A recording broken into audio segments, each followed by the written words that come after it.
Good morning, everyone, and welcome to the show. John Henry Soto here. It is April 1st, 2026. This is a live morning space for artists, filmmakers, musicians, and creators who are navigating the world of making art. On this show, we talk about positivity, but not the fluffy kind. We talk about what actually stops artists from moving forward, the struggles we all face, and how to move through them with clarity and purpose. We'll also highlight good things happening in the industry, share ideas, suggestions, and practical advice, and most importantly, have honest conversations. This is a live show, so if you're here, feel free to ask questions or join in. This is a place to reset, get grounded, and start the day moving forward as an artist. And good morning, everyone. I hope you're all doing well. It is Wednesday. We are halfway through, as they say, it is hump day. Ha ha ha. That's so stupid. I don't know why people say that. But we are very, very. I mean, I get it because it's hump and it's sort of like it's going. So I get why they say it. It's just silly. But today we're gonna have an interesting conversation. I'm gonna jump right in here because it's something that kind of, if you watch the show, you'll see, you'll know that I've spoken about this in the past before. It's basically about brands now having a completely different view on their own product and how they're actually disseminating it. And one of the most interesting things is what just happened recently, where Macy's, the department store, that's right, Macy's, 35th Street, Fifth Avenue, Macy's Day Parade, all that, is stepping into the entertainment space in a really interesting way. They are developing a scripted TV adaptation of the best selling book, When Women Ran Fifth Avenue. Now, this is as far as I know. I know that a lot of brands are actually looking now at creating their own, um, almost their own little video film production companies where they're going to be able to control their own projects as well as their own commercials, their own social media content, and they're going to be in a lot more control of it. So a lot of brands are looking into that, but this is, as far as I know, the first one that I've read about where Macy's, the department store, is now getting into scripted television, and now they're producing a best-selling book, which is into a film, which is called "When Women Ran Fifth Avenue." And this isn't just another retail brand trying to slap its name on a show. This is about telling a real, powerful stories about of women who helped shape one of the most iconic eras in American fashion and business. It's a smart move too, especially at a time when audiences are craving stories rooted in history, authenticity, and strong character-driven narratives. This is incredible because now, I said this, I don't know, maybe about two months ago, or a month and a half ago. I had a show where I talked about this, and I said to I used the example of Kellogg's. And I said to myself, Kellogg's is probably at some point going to start filming, and they're going to have a brand, their brands within a film, but the film is really telling a real story. But if the scene takes place in a kitchen, there's a box of cornflakes on the table. You see what I'm saying? And this product placement of their brand within a real, true film is now the new uh, way that brands are starting to market their own content, which is a fascinating, fascinating thing.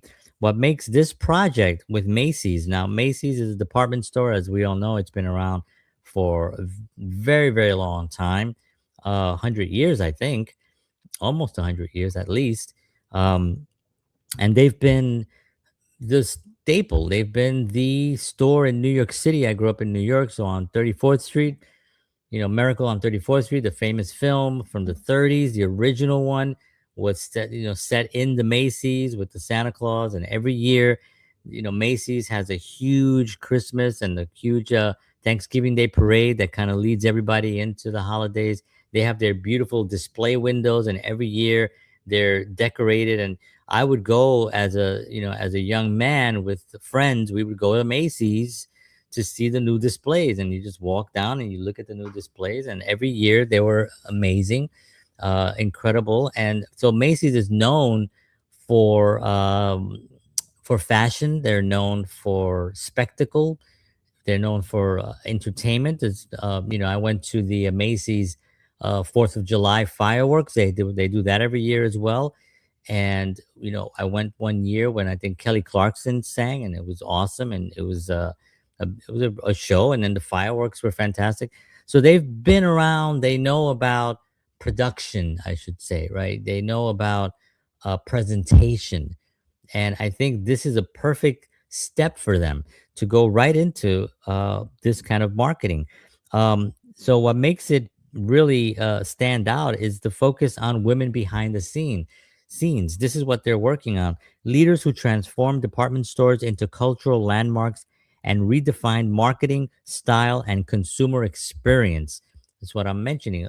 When you go to Macy's, it's an experience. It's not just a department store. They're more than that. They are a tourist attraction. People go to New York City, they want to go see Macy's. They want to go into they still have, I don't know if they still have it because I haven't been in New York in about 2 years, but they had an escalator that was one of the original escalators that was made of wood, and it takes a lot of repair, but it was still a working escalator. And they might actually, I don't know if they still have it, but they would repair it. And it was the only, as far as I know, wooden escalator that was around. And because Macy's had one of the first ones ever, they still have it. And so they have a lot of things historic. Macy's has been featured in so many films. You can just Google that and see how many films. Macy's, of course, Miracle on 34th Street is probably the most famous one that I could think of, but there's others. The film Elf was sort of like supposed to be in Macy's, but they didn't use the name Macy's. Obviously, they used some other name. But it itself is a character of New York City, and so this kind of makes sense that they want to actually use that to tell stories.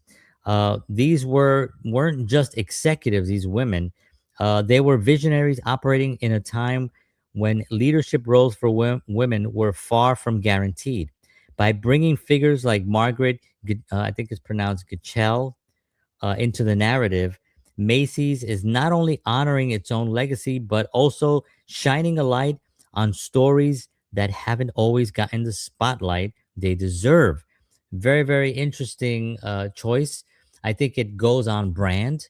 It makes sense that this is their first production that they're actually getting into. I think that it's going to highlight not only the story of these women and the history of what they did in the department store world, but it's also going to obviously shine a big light on Macy's. And if it's done well, hear me carefully, Macy's. If it's done well, and if it's done, you have real production and you put real money behind it, and you get a real director and real performers and real actors, you can revolutionize what it means to be a brand in America and in the world if it's done correctly. This is going to be a big step. There's a lot of firsts happening right now. I just did a show earlier this week or last week, I don't remember, but it was about Val Kilmer, who passed away a year ago, and now he's going to be in a new film where his family gave the consent to use AI, generative AI, to reconstruct him into this film. And this is going to be the first, as far as I know, the first where an actor is no longer with us, but is still going to be in a new film.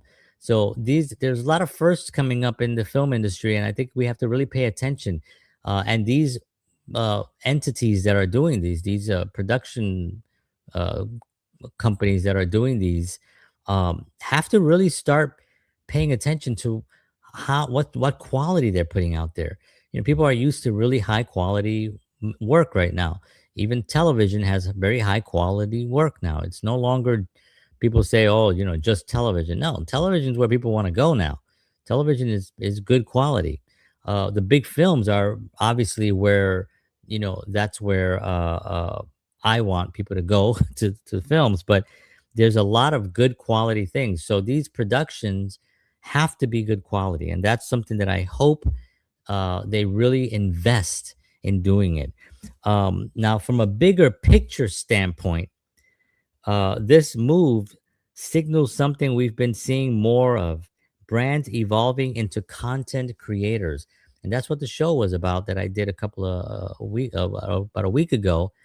And I've done a few of these just because I'm seeing this trend of brands taking the reins for themselves on their own product and how they're disseminating it. Now, in the old days, they would just hire a production company, a marketing company. They would come in, and that marketing company would hire a film crew, a production company to make their commercials. They would have people sitting in the in the boardroom or in the creative rooms to put commercial ideas together, and then they would hire a film crew would come in, and they would film the whole thing, and it would be millions of dollars. And brands are thinking, you know what if we just shot that ourselves? What if we hired a on-site film director, paid him well, and had him shoot these for us? Equipment now is very inexpensive. Good quality equipment you can have. You purchase it once you own it. You own it. You have also the ability to hire performers, actors, if you want to have actors. That was my cat flipping out for no reason whatsoever. You can hire a good crew. You could have an in-house crew, really, when you think about it, because then you can shoot not only these commercials that will be on different platforms, but you could also have social media content being produced in-house. So this is going to be a very interesting thing. So when you look at a brand, if you're a filmmaker, if you're a content creator, and you have any access to any brand, and I'm talking about, there can be there's a lot of department stores that we don't even know, that aren't big, right? That they're in your community. There's a supermarket nearby here that I go to now called Food Lion. Now, Food Lion might be a big brand that I know. I've never heard of Food Lion until I was near one. I used to go to Kroger, but now Food Lion is right here, and it's a really nice place. That's a brand. What are they doing? What if they went out and developed a sitcom, 10-episode sitcom that took place at a Food Lion, and they told stories that mean something, and but it was at Food Lion, produced there. What if they had some kind of, like, this is where the world is going. This is what's happening right now. We're seeing it more and more. Macy's is probably the biggest brand that I've found so far that has decided to actually go this route, and it's one of the bigger pictures. And I think what's happening, Macy's isn't just selling products anymore.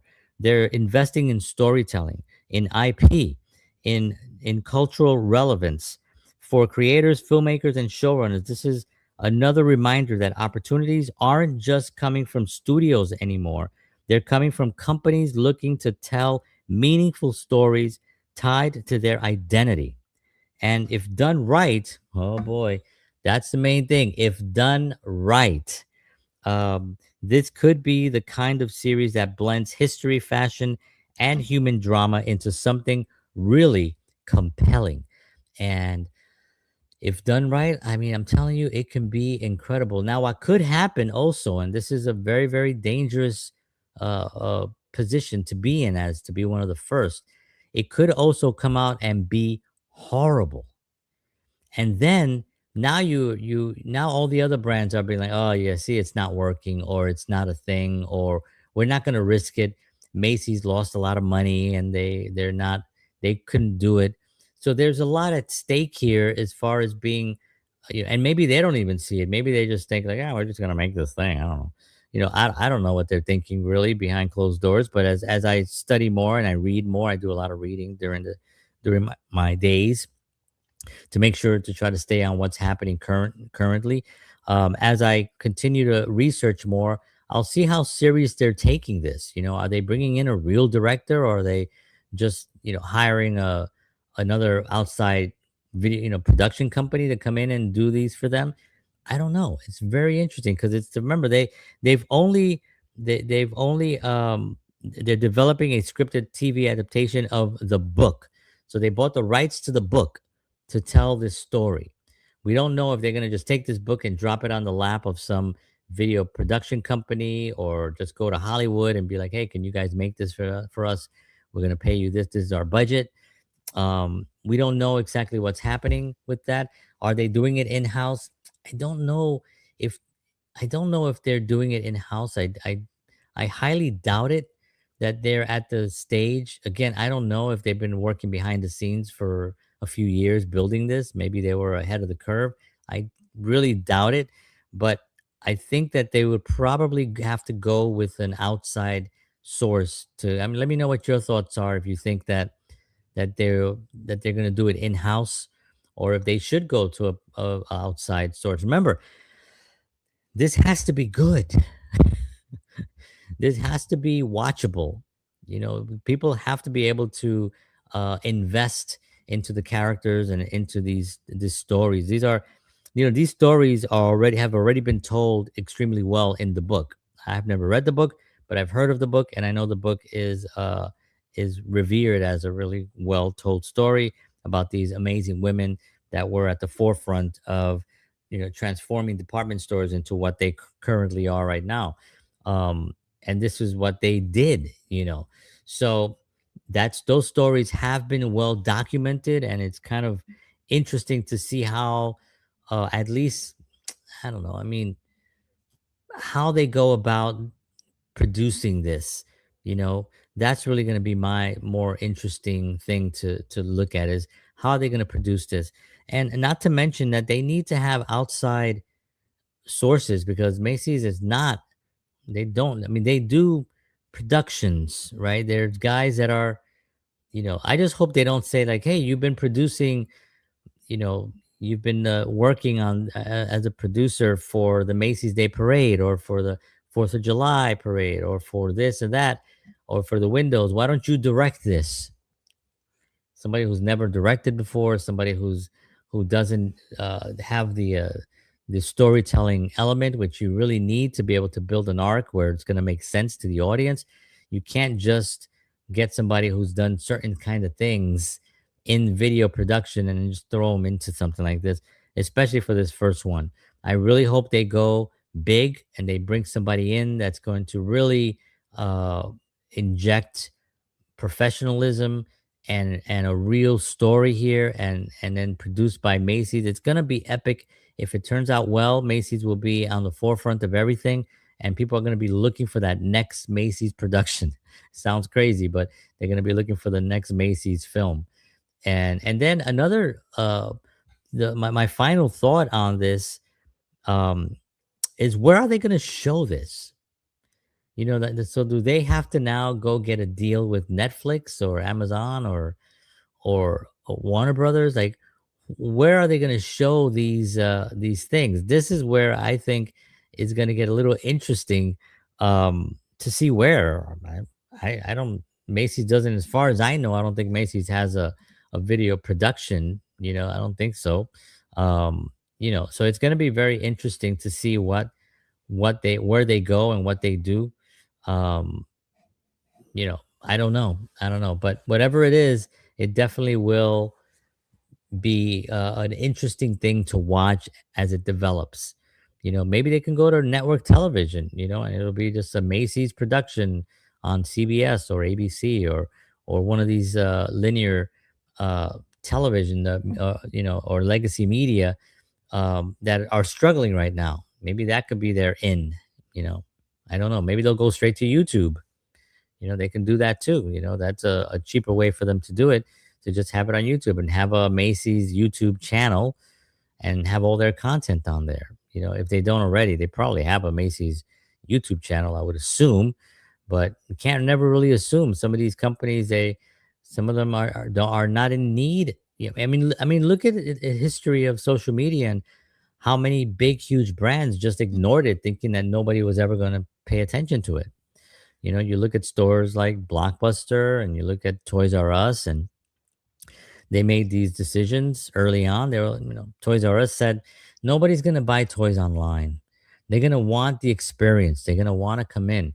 And although there are new Toys R Us brick and mortar shops that are opening up, I highly doubt that they would have struggled had they gone all in on online shopping and keep their stores. I think they would have been the leaders of so much if they would have done that. They could have also gotten into production and Toys R Us and have cartoon shows and have, for social media, and really get kids in there and have a YouTube channel with all the toys and reviews and everything. They could have crushed, but they didn't because they didn't innovate, and they didn't see whoever was at the realms was definitely not a visionary. If he or she is even working there anymore. I highly, highly doubt it.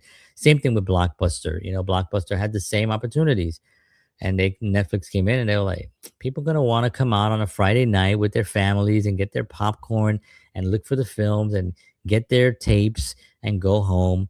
Nobody's gonna just sit at home and order them online. Well, we saw how wrong they were, and there's only one Blockbuster left. So this is the tragedy of not innovating and not paying attention to trends, and also not having uh not asking enough questions, surveying enough from your audience. Would you consider buying something online? They should have done that early on, all those brands. So Macy's, looks like Macy's is innovating. It looks like they are taking a risk on something. Um, they're putting something together that, as far as I know, they're the only department store that's done it, that's doing it. I don't see Walmart doing any of that anytime soon, or Target, or I don't know any other. I can't think of any other sort of department stores, but I think Macy's has the name. Macy's is worldwide, or as far as I know, they're definitely in America. The most famous one being in New York City, 34th Street, and it's wonderful to see this. So I'm very curious, and I love to see these stories. I'd love to hear your take on it. Let me know what your thoughts are in the comments below, and let me know if you think that more brands are going to go this route faster, or do you think it's going to take a lot longer? Let me know your thoughts. I want to thank you all for tuning in. It is Wednesday. I will see you again tomorrow, Thursday. I'm doing something a little bit different coming up. I'm going to be doing these shows. They're not going to be live in the mornings. Oh, it's my first announcing of that. So if you're watching this, that's what's happening. You're going to see these shows at night, but they're going to be recorded, and I think it's going to be great. So, all right, thank you so much, everybody. Appreciate you all. God bless you all. Have a wonderful day out there. Take care of yourselves and take care of each other. And as always, peace.